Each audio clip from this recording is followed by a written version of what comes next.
Rise and shine, cappers, punters, gamblers, sleuths, get your rest. It's a long weekend. But rise and shine, cappers. It is Sunday, July 2nd, which means today is the 158th running of the Queen's Plate, the most exciting day in our country for thoroughbred racing. And all eyes around the world will be watching Woodbine Racetrack today at 5:36 Eastern. And right now it is 10:20 a.m. Eastern, 7:20 a.m. Pacific, and it's time to cap a big race, the Queen's Plate. Many of you in other countries may not know that we in Canada have a very healthy respect for the Queen. In fact, she was here recently, and she went to an NHL game. And right before she dropped the ceremonial puck at center ice, Bob Cole said, Wayne Gretzky will be inside the Queen's box tonight. Must have run out of trophies for that guy. 'Cause gross. Let's get to capping. Man, this is an exciting race.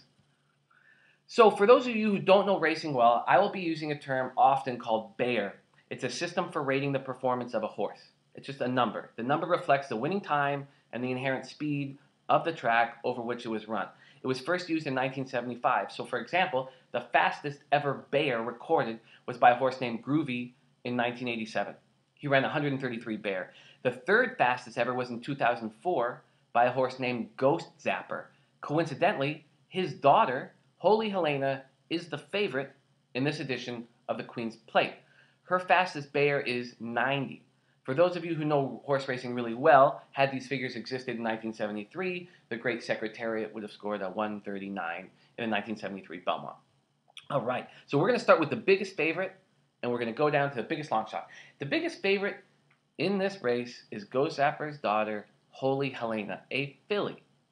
The filly is trained by Jimmy Jerkins, which sounds like a fake name, but he's a big trainer out of New York, and the jockey is Luis Contreras, who is one of our best jockeys here at Woodbine. The filly is looking to become the 7th Woodbine Oaks winner to also win the Queen's Plate. The last one to do it was Lexi Liu in 2014. Her owner, Frank Stronach, won the Queen's Plate in 2015 with the great Shaman Ghost. Shaman Ghost is widely considered to be the third fastest dirt horse in the world, behind number 1 Arrogate and behind number 2 Gunrunner. Holy Helena and Shaman Ghost are both sired by Ghost Zapper. And she's a big favorite in this race. And the main reason she's a big favorite in this race is because the Woodbine Oaks was run on the same card as the Queen's Plate Trial. Both these races were run at 1 1/8 miles. Today's race, the Queen's Plate, is run at 1 1/4, the same distance as the Kentucky Derby. When those races were run, the winner of the trial, Guy Caballeros, who is in this race at 10-1, we will get to him later, finished a full second slower than Holy Helena. It was her third race of her lifetime, and the 90 Bayer she received was high. It was her career high. Only 2 horses in this race have ever run faster, Channel Maker and State of Honor, who've each reached 91 once. Now, because she's a filly, she will get 5 pounds lighter. She will be 5 pounds lighter than the boys. Now, I'm uncomfortable taking her to win against boys at 3-1. I would like a bigger number if I was going to take that risk. I'm not going to. I will include her in some of my exotics, which means I will tie her in some of my exactors and triactors, but I will not be taking the favorite to win this race. The second favorite is who I will be taking. The number 1 horse, Channel Maker, at 4-1 with Hall of Famer trainer Bill Mott. The jockey is Rafael Hernandez, who's maybe our best jockey right now up at Woodbine, and he could have rode Guy Caballero, he could have rode Aurora Way. He chose to ride Channel Maker. Channel Maker is very talented. Ran his first 7 races of his career on turf, and he ran in giant races. I watched him in person at Santa Anita in the Breeders' Cup last year. He ran in the Grade 1 juvenile turf against the best grass horses in the whole world, the best 2-year-old grass horses in the whole world, and he only lost that race by 5 lengths. That's how talented this horse is. He came up here on May 28th and ran at Woodbine, and he ran on our tappeta surface for the first time. It's a synthetic surface, and it was in the Grade 3 Marine. He came second. He made his run just a little too early. He poked his head in front and was leading the race and then got caught. He just made his run too early. It was Hernandez's first time riding him, and he won't make that mistake again. He earned a 91 Bayer for that race, which is tied for the best in the field. I am taking this horse to win the 158th running of the Queen's Plate. Channel Maker will win today's Queen's Plate and make me a lot of money.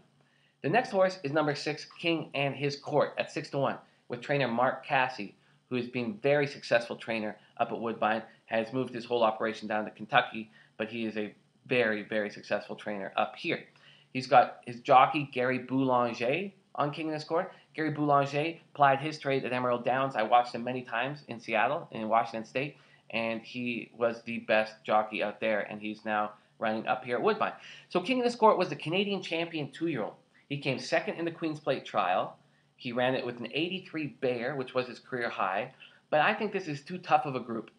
I think King and His Court will be in the mix. I'm not taking him to win. I will use him on the bottom side of some of my exotics. The next horse is number 11, Aurora Way, at 6-1. This is a very dangerous, very interesting horse. Ran for the first time in his life 3 weeks ago, and now is in the Queen's Plate. He broke his maiden in that race with an 81 Bear. How much is Aurora Way going to improve? Now, remember, Hernandez could have ridden Aurora Way, and the jockey who is running on Aurora Way is Julien Leparoux, one of the best jockeys in the world, who's coming up to Canada for this race. He won last year's Queen's Plate with Sir Dudley Diggs. This is a dangerous horse. I'm not going to take him to win because I love Channel Maker, but I will use him in my exotics. I will pair him with Channel Maker. The next horse is number 7, State of Honor, at 8-1, with jockey Patrick Husbands and trainer Mark Casse. Mark Casse has 2 horses in this race. You may recognize the name State of Honor. This is the 5th horse in the last 50 years to run in both the Kentucky Derby and the Queen's Plate. So earlier in this year, he was running all the prep races for the Derby, the Kentucky Derby. So he came second in the Tampa Bay Derby and then second in the Florida Derby. And I knew Casse was bringing him up for the plate, and I was sure he was going to be my plate horse. And then he came a very disappointing 19th out of 20 in the Kentucky Derby. Took a rest, came up to Woodbine, and ran in the Queen's Plate trial. He was a big favorite. He got an easy lead. There was no excuse for him not to win this race, and he got caught by Guy Caballeros, and King and His Court caught him as well, and he ended up 3rd place. He will get another easy lead today. He will get. If you're watching this race, you will see King and His Court up in the front easily, and he won't need to run fast fractions to have that lead. I just don't see him holding on. I understand using him in the bottom half of exotics, but that's it. Next horse is Guy Caballero at 10-1. When I began my research for this race, I was going to take him. His Jose Ortiz on him is easily one of the best jockeys in the whole world. And he upset the Queen's Plate trial as the longest shot in the field, and he ran that with a career-high 84 Bear. He won that race at 20-1, and he's peaking at the right time. He handled 1 1/8 so easily. He'll handle 1 1/4. With a peak effort, I think he will be in the mix. I like Guy Caballero, just not as much as Channel Maker. The next horse is number 5, Inflexibility, the other filly in the field, trained by the great Chad Brown, with the amazing J.J. Castellano riding him, who's, I think, the best jockey in the world right now. You may remember this combination because they just won the Preakness with Cloud Computing. Inflexibility is very dangerous. He had many excuses. So she ran in the Woodbine Oaks. She was the favorite in the Woodbine Oaks that Holy Helena won. She had all kinds of excuses in that race. She ran into traffic, got shuffled back, lost a whole bunch of ground, and then she came running again through the stretch. She lost by 7 lengths. She ended up coming 3rd, lost by 7 lengths, but she had a lot of run and a lot of excuses. And when you're capping horse races, you try to find a horse with long odds who has excuses for why it didn't run well last race or a couple races. And we have excuses for Inflexibility. She could have a monster day today. I will use her in exotics. The next horse is number 12, Tiz a Slam, at 10-1, trained by the great Roger Attfield, who has won this Queen's Plate 8 times. Attfield's a monster. De Silva is riding. He's one of our best jockeys up at Woodbine. He had a very impressive 2-year-old season. Tiz a Slam was the Winter Book favorite to win this race. Just ran in the plate trial, was the second choice, and came 4th by 1 3/4 lengths. And we were all expecting Tiz a Slam to make a run. It looked like it was setting up perfectly, and it just didn't make a run. It's a big, beautiful colt. Barely lost to King and His Court's last 2 races. He has a career-high Bear of 85. He ran it in the Grade 2 Turf Stakes last year, and so on his very best day, Tiz a Slam was still beaten by Channel Maker, who won that race. The next horse is number 8, Malibu Secret, at 20-1, with Alan Garcia riding him. He was good in the Grade 3 Marine, finished 3rd, 5 3/4 lengths behind Channel Maker. He's going to wear blinkers this race. That should help. His trainer really believes he's a better turf horse than a dirt horse, and is just setting him out for the $1 million as kind of a hopeful thing. I do not think he will be in the top 3 or 4.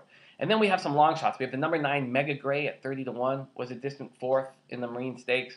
Is the son of Canadian champion Langfear, but I don't think we'll do much. Watch Me Strut, the number 13, is a really sweet horse. Was bought for just over $5,000. Already made 115 grand, but in over his head. Career best bear of 76.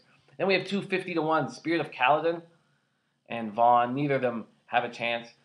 Spirit of Caledon's career high bear is 72. Vaughn's career high bear is 64. I don't know why he's in that race. So that's right. I'm taking Channel Maker to win the 158th running of the Queen's Plate. And for those of you also capping baseball today, I'm putting $300 on a White Sox Nationals parlay. Quintana's pitching for the White Sox. Scherzer for the Nationals. I'm getting plus 230 to win a 690 profit. Man, let's have a big, big profitable day. Good luck out there, cappers. Let me know what your action is, especially if you're betting on this race. Hit me at Jimmy the Bag on Twitter. Also, subscribe to my YouTube channel and check me out at jimmythebag.com. But let's make this money, man. Let's make this money. This is a huge day for handicapping. So good luck out there. Let's get this cash.